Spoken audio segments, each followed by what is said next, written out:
तो जो यहाँ पे पढ़े लिखे हैं और जो 10वीं तक, कम से कम 8वीं तक पढ़े लिखे, वो अच्छे से जानते हैं कि संवैधानिक पौराणिक भारत जो संविधान चलता था वो मनुस्मृति के अनुसार चलता था।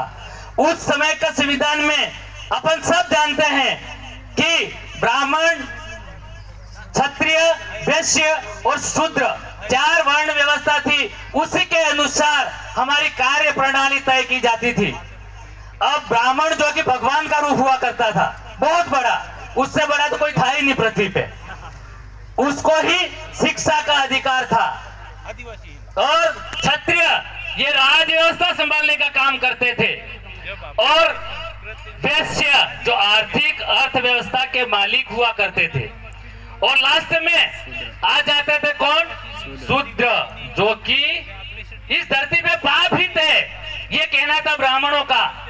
अब जब हमारा भारत आजाद हुआ तो बाबा साहब अंबेडकर एवं उनकी ड्राफ्टिंग कमेटी ने भारत को संवैधानिक प्रशासनिक रूप से 4 भागों में विभक्त किया था। यह समझने वाली बात है कि भारत को 4 भागों में विभक्त किया था। पहला भाग था सामान्य क्षेत्र। ये वो क्षेत्र थे जो पूर्णतया आर्थिक, सांस्कृतिक, सामाजिक रूप से संपन्न थे। ये पहले से ही, आजादी के पहले से ही संपन्न थे। दूसरा क्षेत्र आता है अनुसूचित क्षेत्र, जिसका हमारे लिए विशेष महत्व है। वो है, हम हमारी भाषा में जो बहुत सारे कहते हैं 5वीं अनुसूची, 5वीं अनुसूची, ये हमारे लिए लागू होता है। ये क्षेत्र जो है आज की तारीख में अपन जो बैठे हुए हैं वो 5वीं अनुसूची के अंतर्गत आने वाला अनुसूचित क्षेत्र है। और तीसरा अनुसूचित जनजाति क्षेत्र जो पूर्वी भारत में आता है, वहां पर पूर्णतया अनुसूचित जनजाति क्षेत्र लागू होता है। और चौथा और अंतिम, जिसको शायद हम भूल चुके हैं, उसको हटाने पर हमने तालियां भी बजाई थी बहुत, धारा 370 कश्मीर का विशेषाधिकार।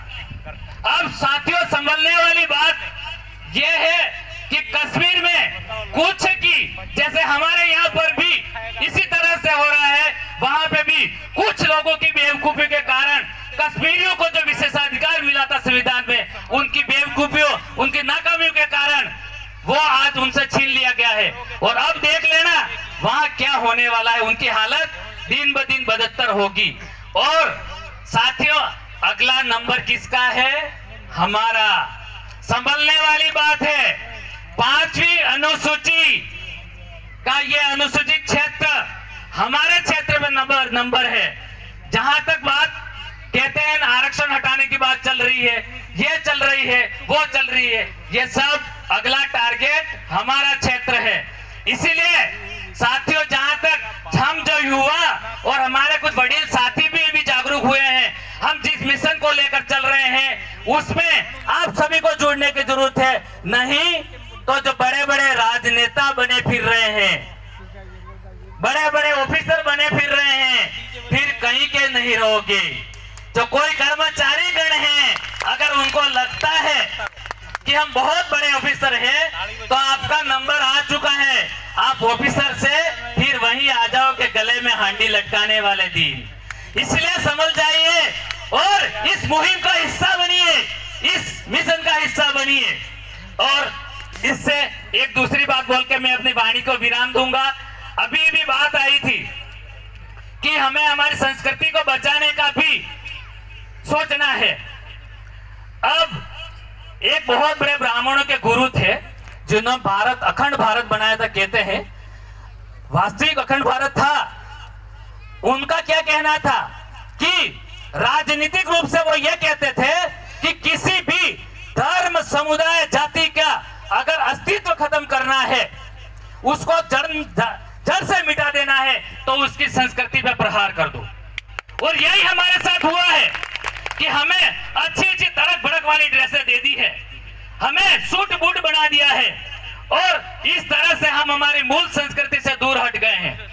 और उनका यह सपना सिद्ध होता नजर आ रहा है। उन्होंने उस जमाने में कही और सपना आज सिद्ध हो रहा है। और उनको चोटी वालों को अच्छे से मालूम है कि ये हमारा सपना क्योंकि ये आदिवासी